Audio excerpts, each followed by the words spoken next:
Marisa Abela stars in the freshman HBO drama series Industry as Yasmin, one of the young grads who's navigating the very challenging foreign exchange desk at the prestigious Pierpoint Investment Bank in London. I'm David Buchanan with Gold Derby. Marisa, it's so great to have you with us here. I was wondering first, what was your very first impression of Yasmin when you read that first script? And was there a moment either in the first episode or across any of the 8 episodes where you really felt like you finally got who Yasmin was as a character? Yeah, well, I mean, my first impression of the script generally was just that it was fantastic. I was really excited to be a part of the project. My first impression of Yasmin was just, I was very excited. I was in my final year of drama school at the time when I got the script of the first, I think maybe 3 episodes. And I just was overwhelmed with excitement at the idea of playing a character like this. You know, she's intelligent, she's quite ferocious, but at the same time there's a lot of vulnerability there, and a lot of kind of cracks in her character and cracks in who she is. I think it struck me as very 3-dimensional, the whole script, all of these young characters, which you don't always see, you know, in writing. And so I was just really excited at the opportunity to play her. And her kind of like tagline was vulnerability disguised by Prada. And I was just like, God, this is going to be so fun. So I just was really I did a self-tape at first, and then I went in the room quite a few times to audition for it. And the more and more I went in the room, to answer your question, the more I kind of felt like I knew what it was the writers at least were looking for. And then that helped me with Yasmin. You know, I think my sort of initial take on her was that she had quite a lot of walls up, and she was with that, I went sort of further with the masked by Prada than the vulnerability side, you know. Whereas actually I think what they were interested in was really leaning into the fact that she is going to be majorly overwhelmed in this world and not ready to be kind of challenged and targeted in the way that she is. So that hits her, and the vulnerability should come through further. So I think in the filming, when I really felt like I was like tapped into Yasmin, there's a scene in episode 2 where Kenny puts her on a bin and asks her to do a pitch. And I think in that moment, in that scene, filming with Connor McNeil, who's amazing, and the writers were there on that day, I remember doing it, feeling that, okay, this is right, this is who she is at work at least. And actually the writers coming afterwards and being like, yeah, like that's it. And it from that moment on, I was like, perfect, if that's what it is, I know who she is and I've got this, like I'm going to sort of full steam ahead from now on. Yeah, that whole episode, that's the second episode, is so revealing of Yasmin's character, between the dinner party scene with your mother, the grad dinner with Eric and Harper, and Kenny. But yeah, one of the very first things we learn about Yasmin, especially in that dinner party scene with your mother and Seb, is just how privileged her background is. And yet she really throws herself into this very challenging, as you were saying, challenging and very cutthroat career at Pierpoint Bank. I'm wondering, what do you think drives Yasmin to pursue that career, and how much of a backstory did you or the writers give Yasmin to kind of figure out, you know, why is she choose this career in this bank and this incredibly hard road to kind of find a permanent post? Yeah, well, first of all, to be completely honest, and I don't know if the writers would agree with me on this, but this was sort of this helped me in series 1. I don't think Yasmin knows that it's going to be as hard as it is. Like that, for a start, there's that. I think that Yasmin's the kind of girl that, like, you know, in most rooms she can walk in and like whatever's going on, she can kind of make it work for her. She can be a bit of a chameleon, especially in social settings, and sort of just get everyone on side. I think she's been used to that. As you say, she throws these dinner parties. At university, I imagine that she was very social, doing the same thing wherever, you know, at her student accommodation. Not that it would have really been student accommodation, but, you know, she was like, she's just kind of the hostess with the mostess. So I don't think she anticipates the hostility of the environment that she ends up walking into.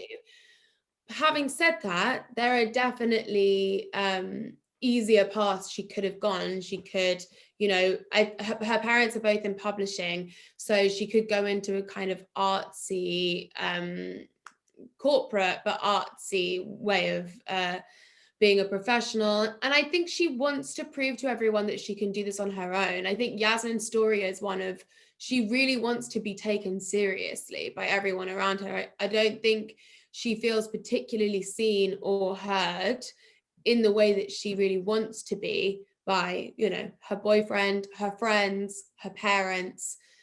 And I think this is a way, if it really is a true meritocracy, it's a way of her saying to her parents, look, I'm going to start from scratch and I can reach the top still. I don't need your help. You know, I think it's interesting when you look at someone like Yasmin versus someone like Harper. Maybe Harper is drawn to this world because she wants to sort of get rid of certain hurdles in her way so she can get somewhere quickly. And that's what a meritocracy is.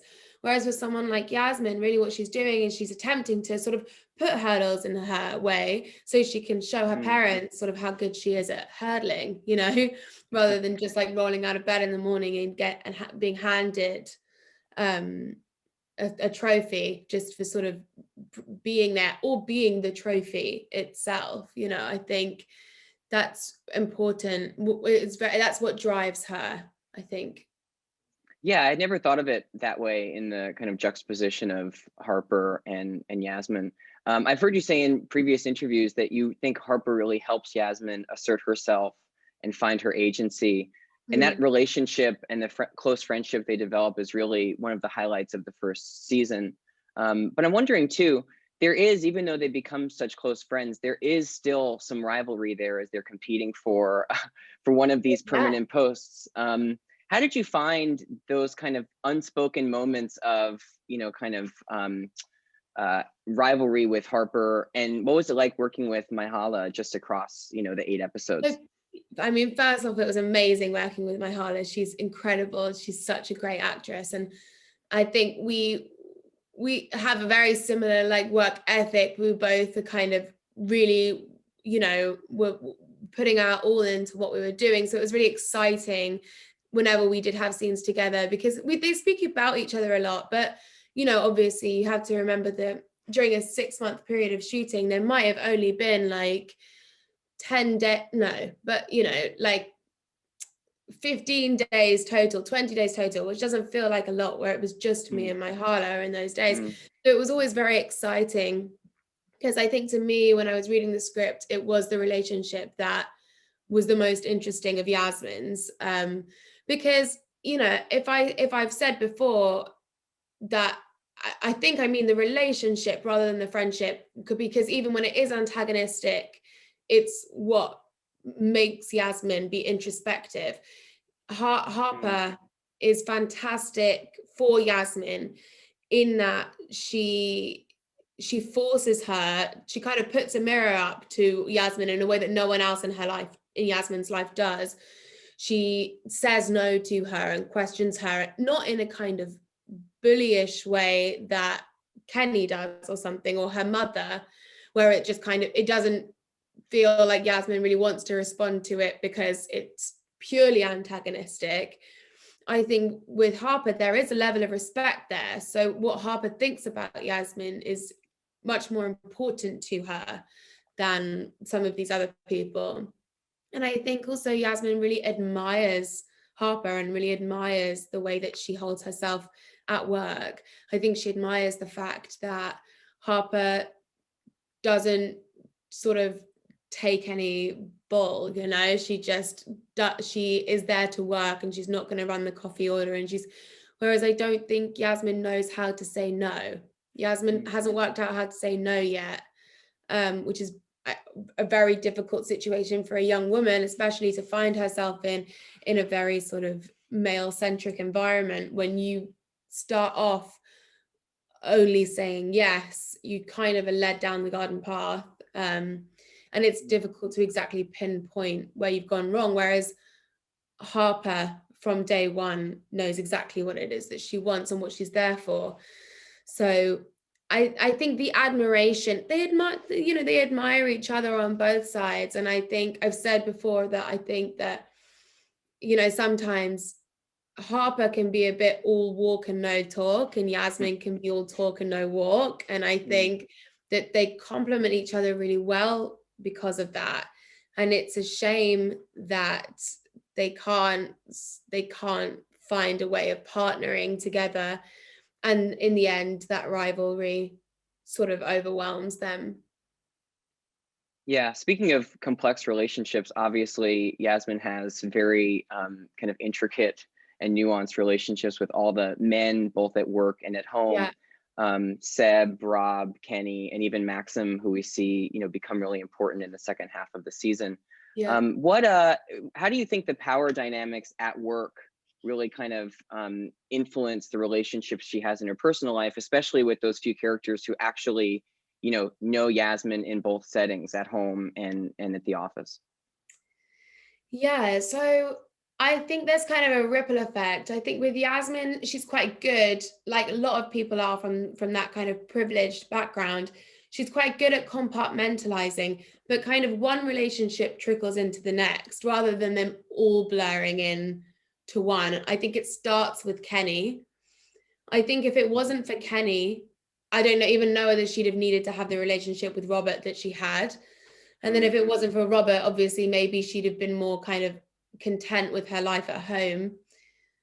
I think, yeah, for me, Kenny is kind of domino one. And the fact that I think she's the kind of girl that if she's like struggling for power, struggling to find her voice, she'll grab onto anyone that gives her that power, and that is obviously Robert. And I think she very much enjoys that relationship for what it is, really for how it makes her feel. I don't really think she cares that much about Robert, obviously. I think it's the kind of thing that if she saw him walking down the street one day when she was a bit hungover or something, she wouldn't stop and say hello. It's honestly that kind of a relationship rather than it's something that serves her. So then I think it's very difficult to look at her relationship at home and take it seriously once she knows that she is doing whatever she's doing with Robert. And at the same time, I think that she kind of, if she's being treated like the way she's being treated at work, she doesn't have the time anymore with her boyfriend Seb to also be sort of not feel that she's good enough, not feel that she's being listened to or taken seriously. I mean, when I read in the script that she ends that relationship, I was pretty happy, I'm not gonna lie. Yeah. I definitely felt like it wasn't serving her, but I think it's a really interesting relationship, those relationships that kind of go through university and then you get to like 21 and you sort of enter real life, and does it really have a place anymore if your sex life has dried up and you're only 21? Do you keep going? You live together, you have friends together.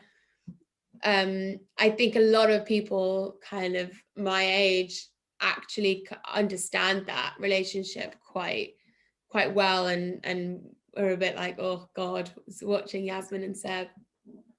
Yeah, that last scene between Yasmin and Seb when they do break up is so powerful and interesting, and yeah, satisfying for the audience too. I think we're all there with you in how you feel about the end of that relationship.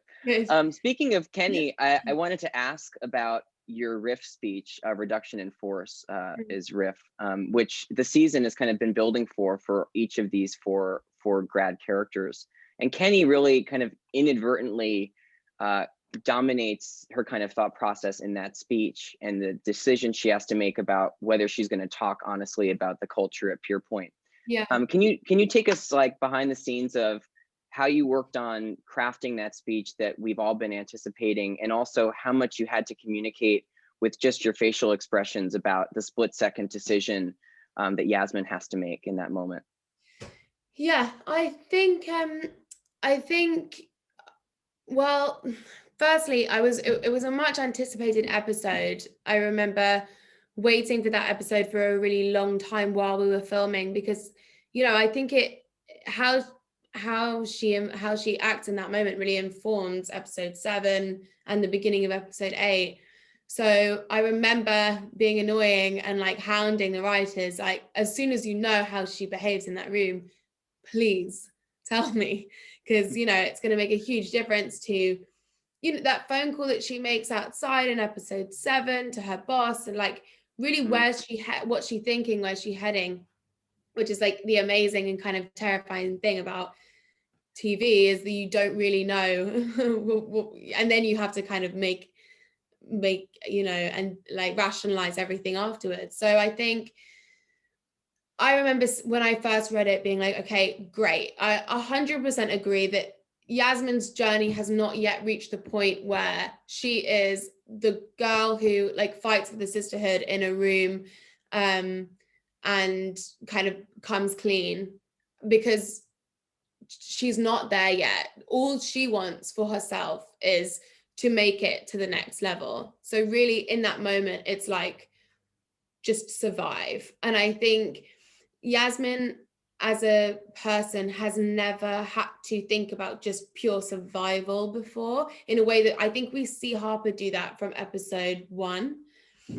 So I think it was really interesting for me to be like, okay, how this is tricky. So for Yasmin. So I think that it was important to me that she didn't obviously quite know her words. She didn't know what was going on, really what she was going to do. I think she knows that she's not going to suddenly make a song and dance about it in front of the whole of Pierpoint, but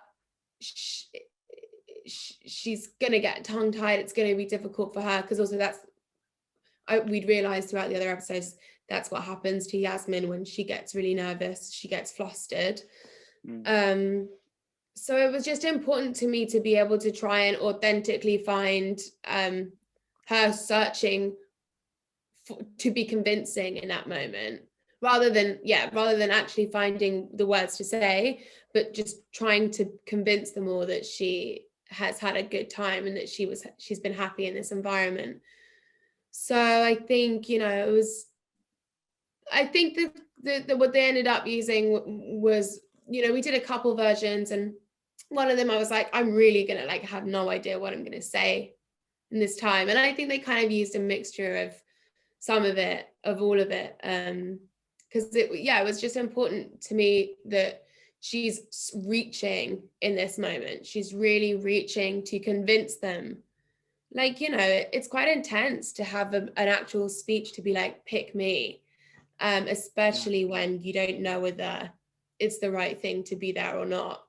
So that reaching was really important to me. And I think that was just kind of, working with objectives, I think her objective was to convince the room that she's happy, and her inner obstacle is the fact that she's not. So it's just thinking of those two things at the same time, what you want to communicate and what is obviously happening. Right. And finally, the show's been renewed for a second season. Congratulations. What are you hoping to see for Yasmin in season 2? And is there anything at all that you can tease about the upcoming season, if you have any interesting tidbits?